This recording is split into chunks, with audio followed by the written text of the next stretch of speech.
ఈరోజు తెల్లవారుజామున 4 గంటలకు కురిసిన అకాల వర్షాలకు ఏటునగరం మండలంలోని గోగువెల్లి గ్రామంలో మరి ఇక్కడున్న రైతులు 50 మంది రైతుల వడ్లు పక్కనే వాగు ఉండడం వల్ల పక్కన ఆరబోయడం వల్ల కొట్టుకుపోవడం జరిగింది.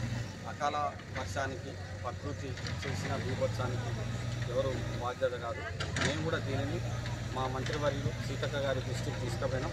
వెంటనే కలెక్టర్ గారితో, పిఓ గారితో, ఎంఆర్ఓ గారితో, అగ్రికల్చర్ అధికారులతో, అదేవిధంగా పిఎస్సి సెంటర్ వాళ్ళతోని, ఐకేపీ మహిళా సెంటర్ వాళ్ళతో వెంటనే ఫోన్లో మాట్లాడించడం జరిగింది.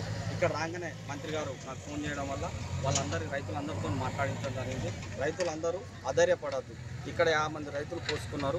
వివిధ ఐకేపీకి, పిఎస్సిఎస్కు ఇట్లా విత్తన కంపెనీలకు కూడా ఇవ్వడం జరుగుతుంది. వాళ్ళందరూ కూడా అధైర్యపడద్దు.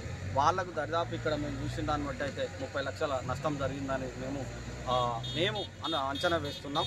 అదేవిధంగా అగ్రికల్చర్ అధికారులు ఎంఆర్ఓ గారితో సర్వే చేయించి అంచనా వేయించి వాళ్ళందరికీ తగు న్యాయం చేసే విధంగా సీతక్క గారు చర్యలు తీసుకుంటారనేది కూడా ఈ సందర్భంగా రైతులందరికీ కూడా పేరున తెలియజేస్తున్నాం. మీరందరూ అధైర్యపడవలసిన అవసరం లేదు.